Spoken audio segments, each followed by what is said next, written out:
As I do most of my photography within a mile or two of home, my opportunities to get variations in shots really depend in changes in weather and changes in season, and also whether or not I'm focusing primarily on landscape pictures or wildlife. And again, that varies very much with the season.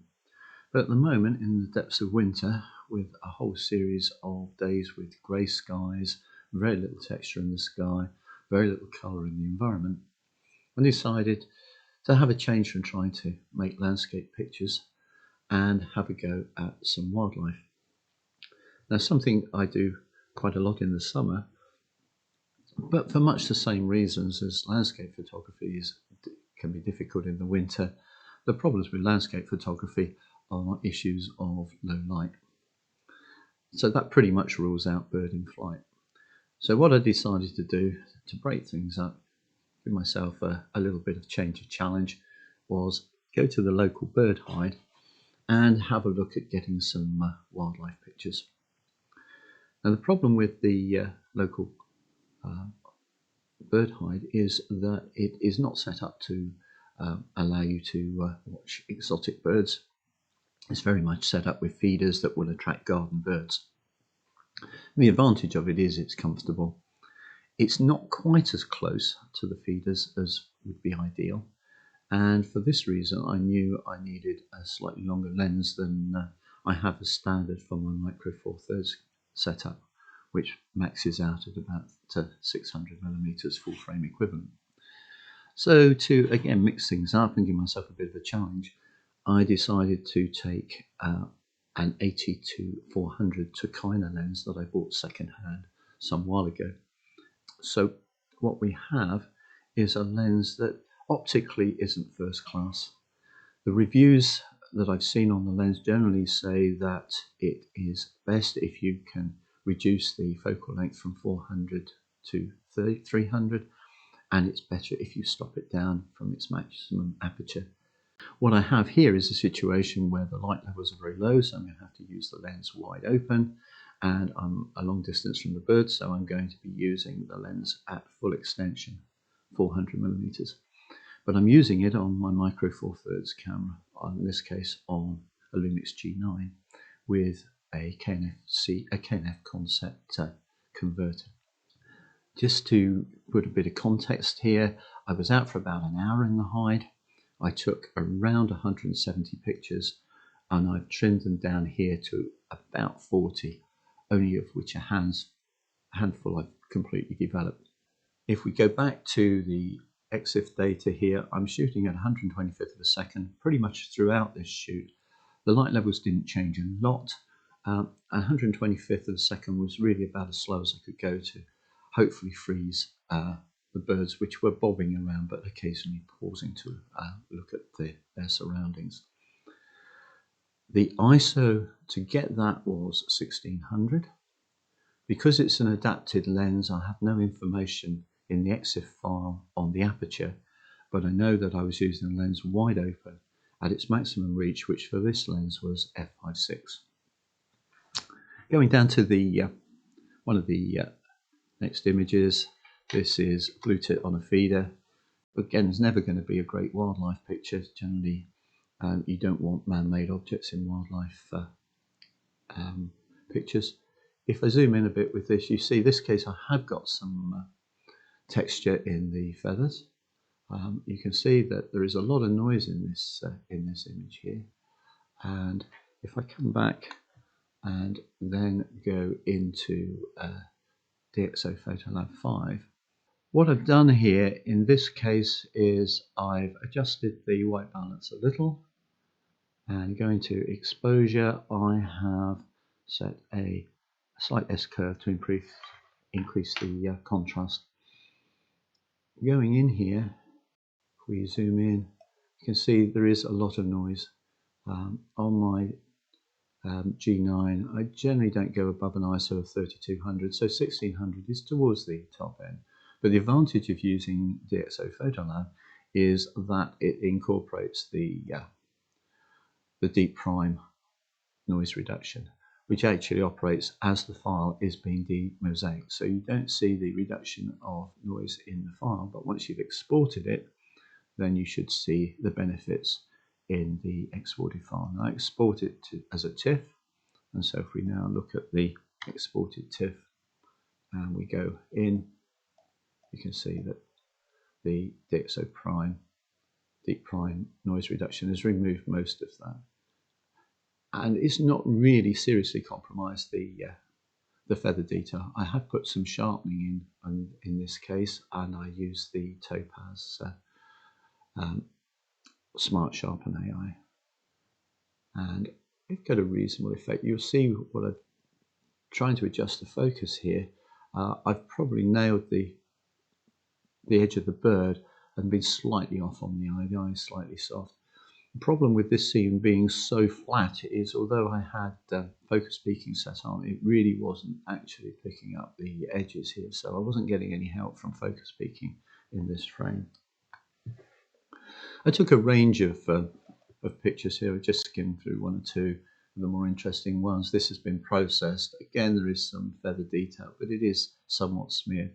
And again, we are looking at the lens at its full 400mm extension, 800mm on micro four thirds. Eventually, a wren turned up.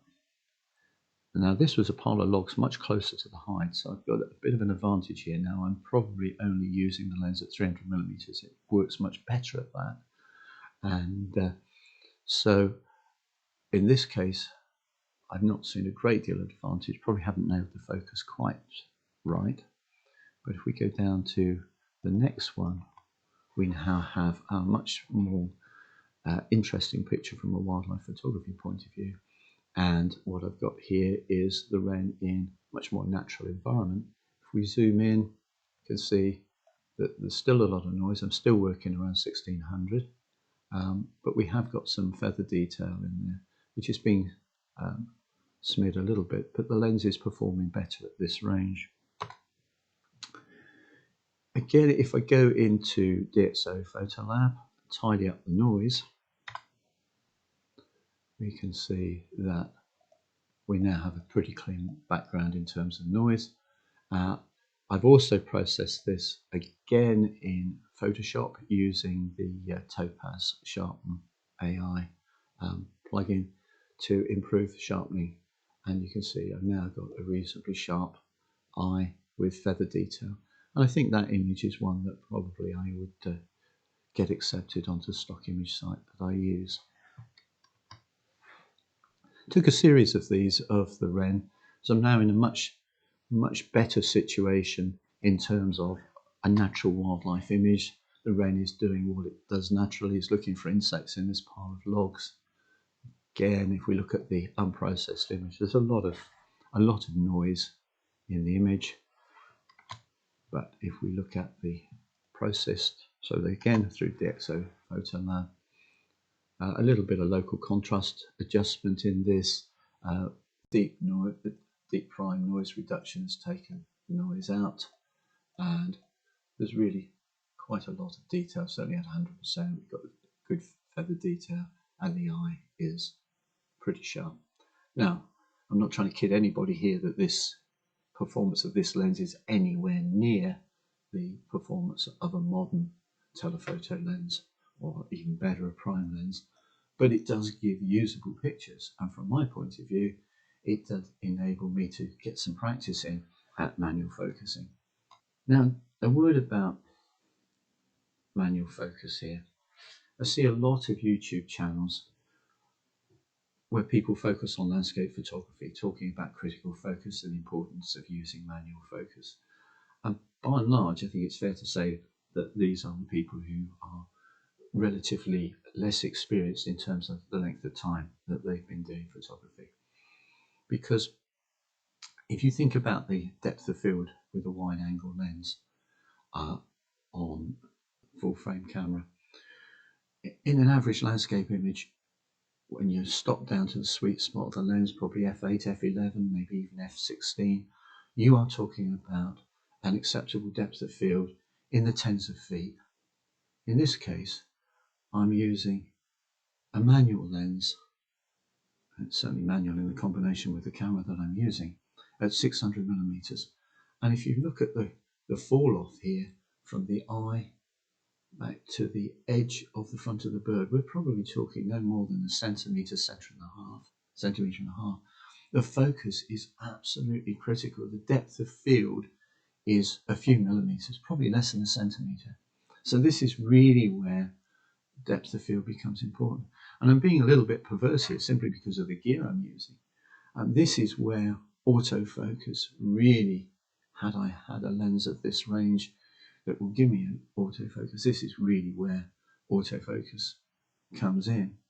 But having said that, if you can nail focus manually in this sort of situation,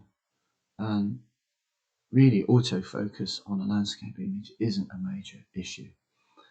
Landscape images, most of the time I use aperture priority, and if necessary I use exposure compensation. I started doing this in the 70s with a film camera, and there was no such thing as auto. There was no auto exposure, there was no autofocus. Everything was manual. But where I can, I'll use auto every time because it just increases the hit rate.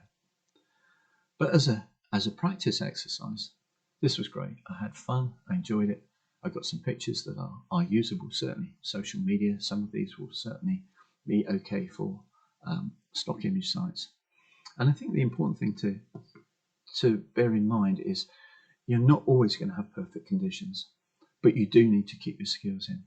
So if you only limit your photographic opportunities to when you think stars are aligned and you're going to be able to use the best lens, the best camera, under the best lighting, you're not going to get a lot of chance to practice.